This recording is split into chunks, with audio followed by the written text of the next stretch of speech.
Welcome back to the home studio. I'm your host, Mr. Yiskowitz. No, it's not. It's Mr. Wilford.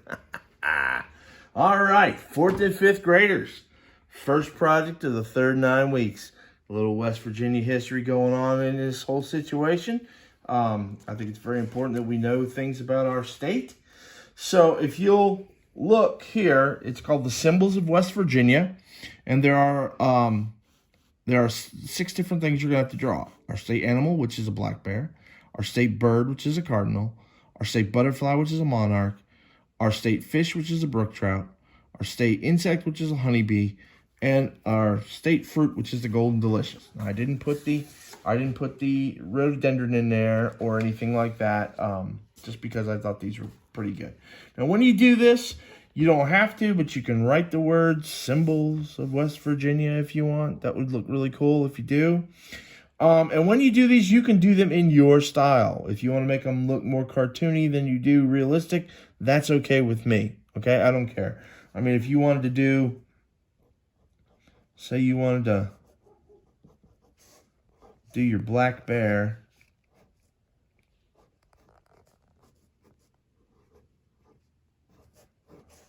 in a coonskin cap, like a mountaineer,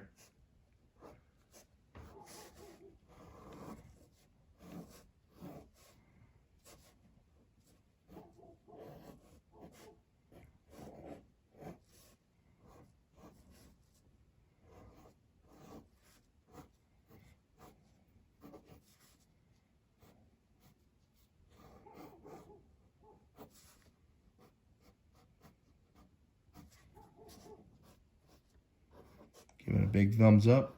There we go. All right, you could do stuff like that, but I want you to label it, okay? So that's going to be your black bear. All right, and then the hardest one on here, I think, as far as coloring goes, will be the brook trout, because there are a lot of different colors in there. So I'm going to do a brook trout, or attempt a brook trout.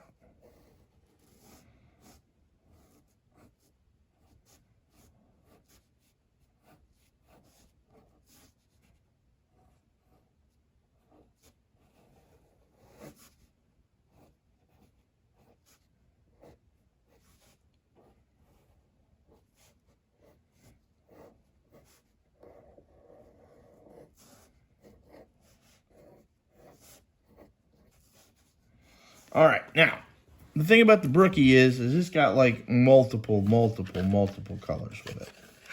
So I'm going to attempt to color this one somewhat correctly. It's a lot easier if you have colored pencils or crayons, but I got markers this evening. So, all right, so I'm going to start by making most of his body yellow.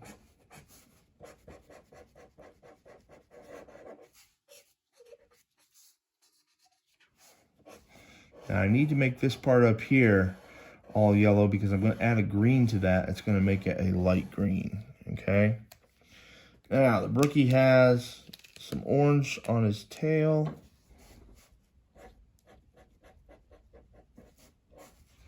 And parts of his belly.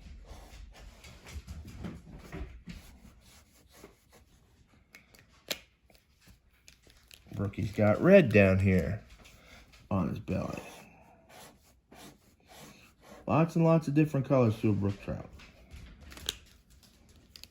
Now, hopefully, if this worked out right, I'm not going to push really hard on the marker and just kind of drag it across there. And hopefully, after I take my yellow and go back over top of that, it might blend a little bit, make it a lighter green, which is that's what I'm looking for, is that light green. Like I said, it's easier with a colored pencil. That's what I'll show you the example I did. Now, the brookie has these different markings on it. And the way I do them, I take a dark green, and I do figure 8s on his back. Okay? And that would make a brook trout. Okay? Now, the other things, the monarch butterfly, that's the ones that we set free every year at the end of, right there in the fall, that Miss Shirey brings the pods in. Everybody feeds them and everything like that. Those are the ones we released. That's a monarch. That's the orange and black butterfly. Honeybee is got some brown, but it's got some black and yellow on it. And, of course, the Golden Delicious apple is golden and delicious. See how they get the name? Okay, so this was just a really quick thing of how you can do things. I'm going to show you the actual one that I did. Okay? See, it's a lot easier to see that with the brook trout with with colored pencils or crayons. But here's my black bear. There's my cardinal, my monarch butterfly, my brook trout, my honeybee, and my golden delicious apple. Those are all symbols of West Virginia. And please label them. Okay, I would appreciate if you would label them. Okay, so it's time for the time that everybody's been waiting for, the dad joke of the evening. What do you call someone with no nose and no body? Nobody knows. Ah!